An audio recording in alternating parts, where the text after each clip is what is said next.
Ang kaarawan ni Maria. Isang umaga, nagising ako dahil sa mga masasayang tawanan ng mga taong dumadaan sa labas. Napatingin ako sa aking paligid. Tirik na tirik ang araw kaya naman tumatagos ang sikat nito sa mga magagarang bintana ng aking silid. Umupo ako sa harapan ng bintana upang pagmasdan ang mga taong nagkakasiyahan sa parke. Ang mga mabiberdeng bulbundukin at puno, mga makukulay na bulaklak at mga paru-parong naghahabulan.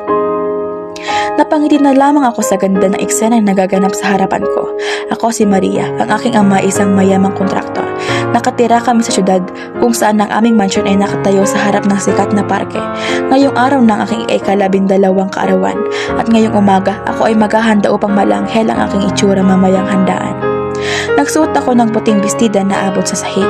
Binabalot ito ng diamante mula sa dibdib hanggang baywang. At ang palda naman ito ay gawa sa kumikinang-kinang na sutla. Pagkatapos ay ipinalis ko ang aking kwintas na gawa sa perlas na irinegalo sa akin ng aking ina na namayapan na noong 6 na taong gulang pa lamang ako. Isinuot ko na ang aking bracelet na gawa sa puting ginto. Ito naman ay regalo ng aking ama para sa akin noong aking nakaraang kaarawan. Nakita ko ang koronang nakadisplay sa taas ng aking aparador at naisipang isuot din ito.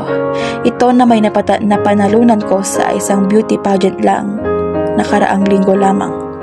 Sa kalagitnaan na aking pagpapaganda ay sinigaw ng aking ama ang aking pangalan. Bigla na lang siyang pumasok sa aking silid. Nagmadali ako tinanggal ang plastic na ibinalot ko sa aking baywang bilang palda.